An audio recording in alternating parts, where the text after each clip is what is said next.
We have a senior developer. Wow. Worked for Zoom. A senior developer advocate at Zoom by day, a hardware hacker by night, loving the JavaScript, making light up clothing, and snuggling with the cats. Ladies and gentlemen, bang your hands together for Kassian Wren. Hello, everybody. Thank you for the digital applause and thank you for the wonderful introduction. I will tell the story. It's actually part of my slides, so I will tell the story. Cool. All right, come on. Okay, so today we're here to talk about continuing technical education. And education in general is something that I find to be extremely important. And I need to share my screen so you can see my slides. It's been one of those days. There we go. Share. Awesome. Now you should be able to see my slides. I'm going to have chat open. So if you have any questions or anything, just let me know. Let me know if you can see the slides as well. That way I can. So I'm actually going to copy and paste stuff into the chat here. Okay, cool. So continuing technical education. So our agenda today, we're going to be talking about creating a learning habit, finding resources, and taking notes. Actually, we're not going to talk about sharing your learning. I had to cut that out for time. So about me, so this is the picture that that Kenneth was talking about. This is me and my base at .js in 2019. If you want to look up that video, I built a base that lit up the color of the note it was being played. I created and learned a rendition of the Chocobo theme from Final Fantasy on the bass, and I played it on stage in front of 1,000 people. And it was my first musical performance since I was 13 and part of a classical band. So it was a bit nerve-wracking, but I think that testifies to me being a lifelong learner. I constantly love to learn new things, and I constantly try to convince others to do the same. If you'd like to talk to me on Twitter, GitHub, really anywhere, I am at NodeBotanist. If you see the username, it's probably me. I've met people in video games and they're like, wait a minute, are you that Node Botanist? And it's like, yep, that's me. That's my handle. So anyways, let's talk about creating a learning habit, because we want to know why a habit is important to have. We want to talk about generating excitement to learn. We want to talk about finding the topics to study. And we want to talk about creating your learning habit, like the actual steps it takes to create a learning habit. So why is a learning habit so important? I think it's important to have a learning habit, not just for your technical career, but also it helps as a human being to learn new skills, to learn new avenues to express your creativity or to communicate with others.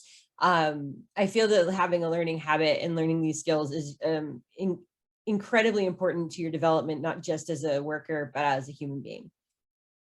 So here's why having a learning habit is important. It keeps you flexible in the face of new challenges. So for instance, I was told that I would be giving that talk with the bass about 3 months before, and I didn't have a light up bass at that point. So I had 3 months to construct a light up bass and learn to play it. So, but I was able to do it because I have this learning habit that I've kept, active for several years now. It's really good for your brain. So we used to think in the 70s that you couldn't regrow brain cells as a human adult. And then we found out that was wrong. And we found out an interesting reason why. So the reason why was we were testing on lab mice who were sitting in the same cages day in and day out. But when we tested on human subjects that had actually experienced new things and tried to do new things, they actually had grown back brain cells. So you can actually regenerate your brain. There's a lot of books about like wetware and rewiring your brain. And those are all really interesting kind of offshoots of this idea that, yes, you can actually regenerate your brain, but you have to be experiencing new things and you have to be experiencing the world around you. When you have a learning habit, it becomes easy to learn something quickly. This kind of falls into keep you flexible. If a new framework comes out or a new technology comes out, or you need to learn a new concept, being able to learn quickly is a very handy skill to have. And I find that that is a skill that is coupled with your learning habit. When you have a learning habit, you tend to learn more quickly because you're already in the mode of learning.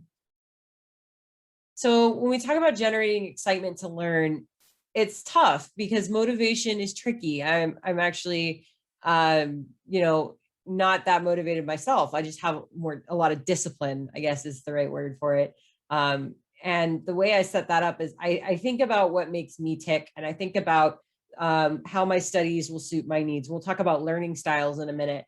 And yeah, making sure that things fit my learning style, making sure that subjects actually appeal to me or are actually going to be useful, thinking about how that works out for me.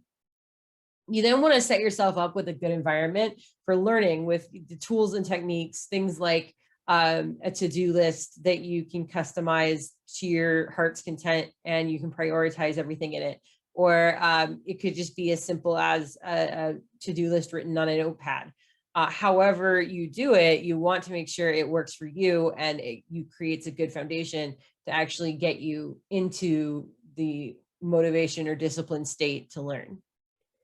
You want to keep at it. Your brain is very metaphorically a muscle.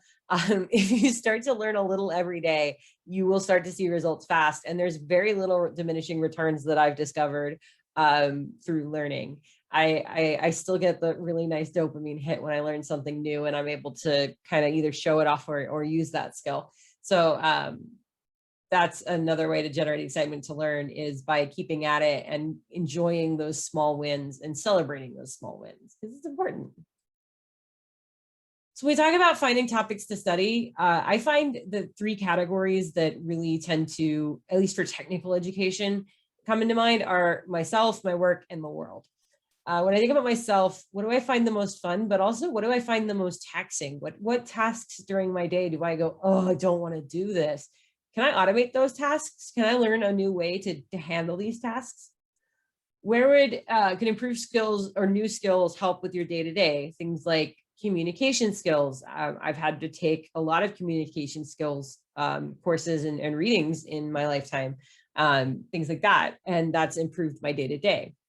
When you talk about your work, what is coming down the pipe that you may need to prepare for? We're going to talk about context later on when we talk about note taking, and this kind of falls into context, is like what's happening at your work that you may need to prepare for. Are there any skills that can help you move forward or up with your career? Those are pretty easy ways to find things that you could want to study.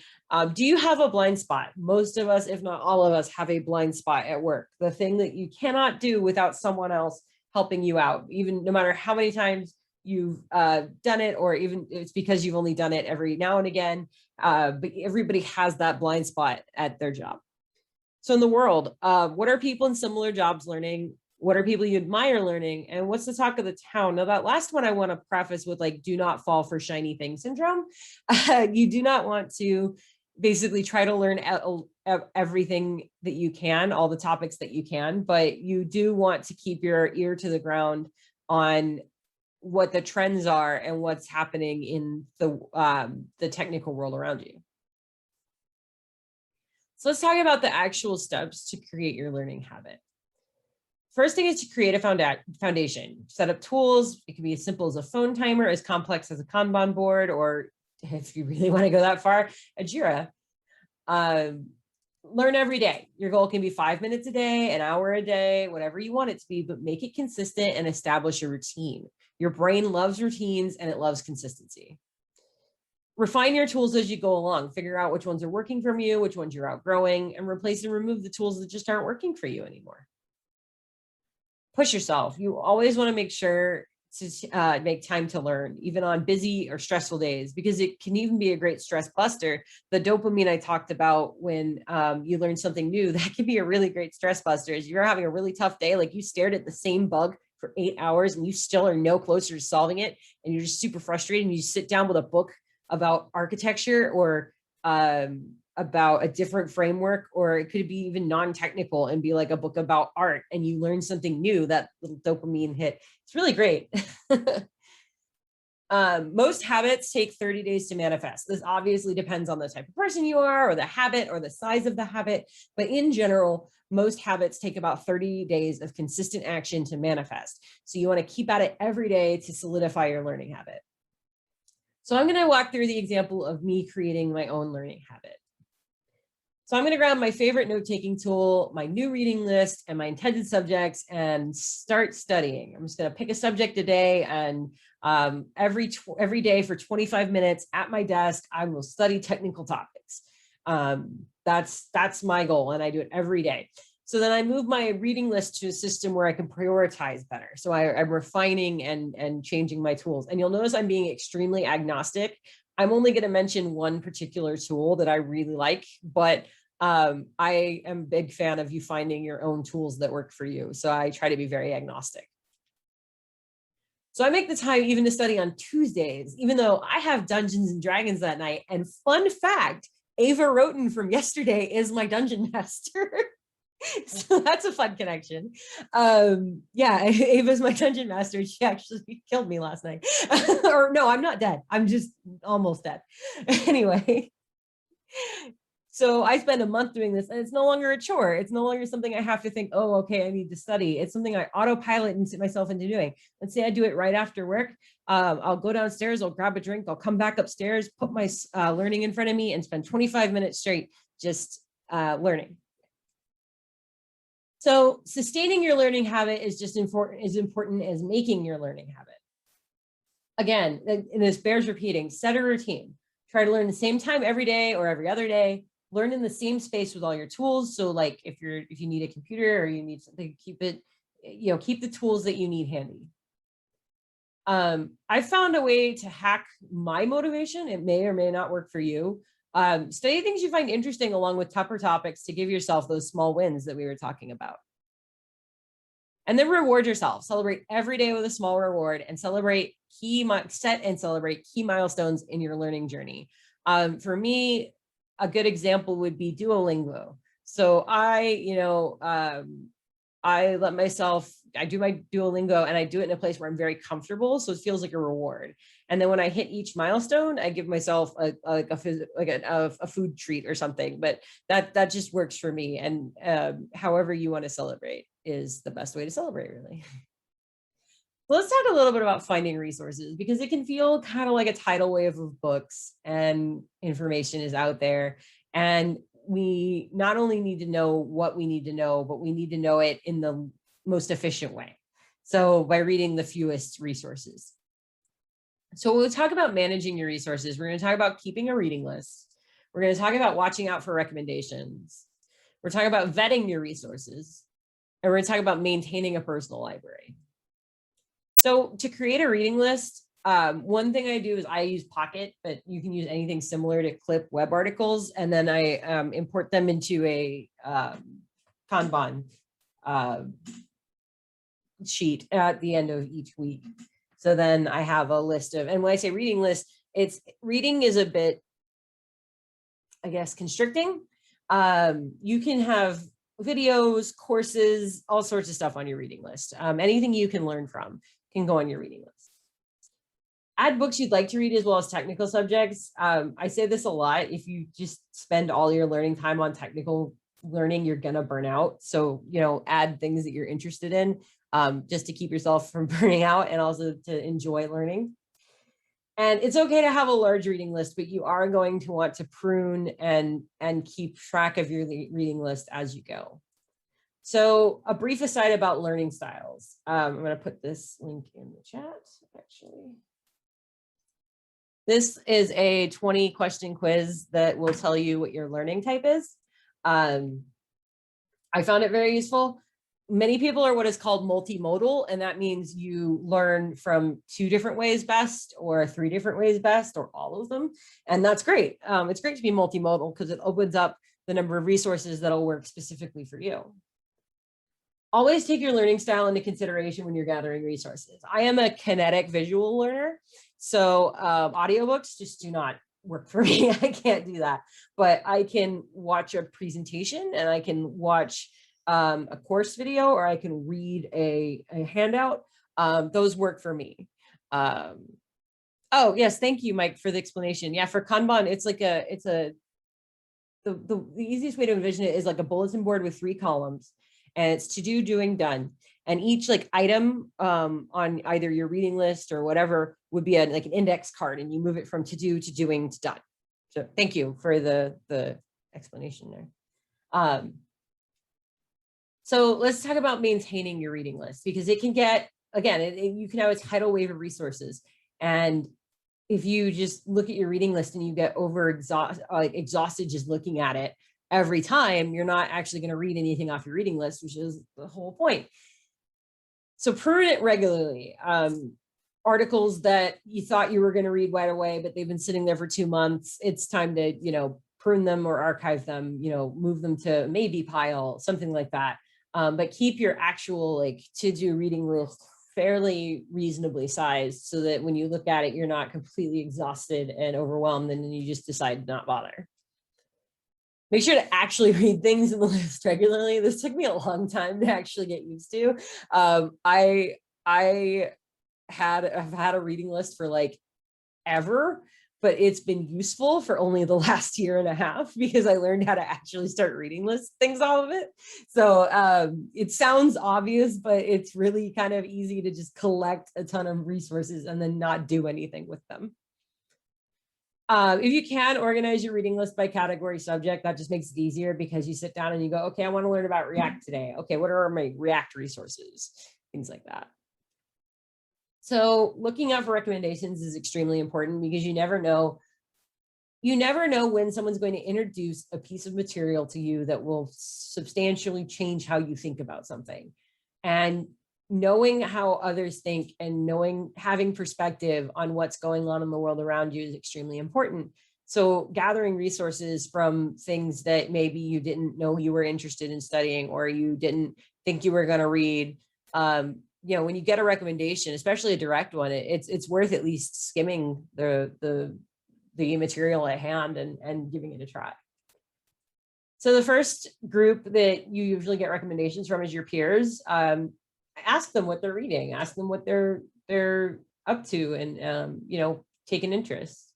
Mentors are often really, really, really helpful to a technical career. I could give a whole talk on mentoring, but mentors often have great resources lined up already to just they're just waiting for you to ask. That's not all mentors, obviously, but that is a lot of mentors. They have resources usually lined up right away. So the internet is a tricky place to get resources, because you can get 3 articles that say 3 different things. But I've found that dev.to was a really great site for sharing information and pulling resources from. Twitter can be useful. LinkedIn can also be useful, but they both need their own filters. And everyday life, keep an eye out for any resources you could use. I read a book that I saw on a news program my aunt had on at her house while I was on vacation. And it turned out to be a really, really good book that kind of taught me about motivation and discipline and how those 2 things work. So just, keep an eye out for all sorts of resources. So let's talk about vetting your resources, because I find this doesn't happen very critically a lot. And it's something that we all should take better care to do, is to make sure the information that we're consuming is going to help us in the long run. And so vetting your resources to do that, I think, is really important. Look at the time created, because technical resources can grow stale very quickly. Was it written recently or updated recently? Those are, things to keep in mind. Obviously, if it's an older resource, that doesn't necessarily mean it's not useful, but it's always important to keep context in mind. Take a quick look at the author. Do they have a Twitter? Do they have a portfolio? Are they someone who knows the subject well? Now, again, this is time created, in that if the person does not know the subject super well, that doesn't mean it's not a good article. If, for instance, a lot of articles that someone does while they're learning something and they're annotating while they're learning can be extremely useful. So yeah, that's something to keep in mind, is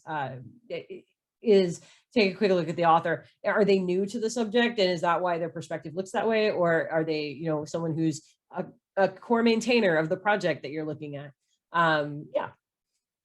So length and content. Skim the resource. Is it something you can actually use, and is it too long to use? This happens sometimes where, yeah, you can have a resource that you think is a great idea, and then you start to skim it and you're like, okay, this might be a little too long for me. And And then when you skim it, it might not be what the headline said it was. So always skim the resource before just tossing it in your reading list to make sure that it is what it says it is and that you are actually going to use it. Think about priority when you're vetting your resources. If this is something you want to learn in the future, but you're not learning it right now, and you kind of have like 6 other things on your plate right now, maybe put it in a maybe pile or an archive. So the steps to creating a personal library is you gather, what did I do? How did I make my slides go away? Let's try that again. Come on, there we go. Okay, gather resources on your new topic. You want to prioritize and select the resources that you want to use right away. You want to consume things in your library as part of your learning. You want to save reusable resources. I have huge bookmark folders. I have tons of lists of PDFs and things like that that I very easily indexed so that they're very easy to find. You don't prune your library like you prune your reading list. When something gets stale, you might remove it eventually, but it's still something where like your library is going to be much bigger than your reading list. You do want to prune regularly, however. You do want to remove redundant or unnecessary content from your library pretty often. If you thought you were going to learn all about Vue.js and then you decided, oh, never mind, you might prune a bunch of the Vue.js stuff, except maybe the early tutorials in case you want to ever use them again. It's again, this is a very personal process. That's the word. So yeah. So for me, I want to learn React. So I gather up an online course, 2 books, and an interactive tutorial. So I think the tutorial would be helpful the fastest because I am a kinetic learner by a majority. So that'll work for me. The course is a lot of time, but it covers a lot. And then the books are set as low priority. So I figure I'll start working on the books at some point, but I'm going to stick to this tutorial and this course for the most part. I worked through the tutorial the first day and then start on the course for the rest of the first week. I saved the location of the tutorial and I put the books and course in the reference section of my library. A few months later, the instructor updates the course, but the books are replaced by newer works and the tutorial falls off the library list. So these are some great places to start finding resources that I've found in my journey. At first, I have an O'Reilly book subscription. It's $40-something a month. And I have access to pretty much any tech book I could possibly want.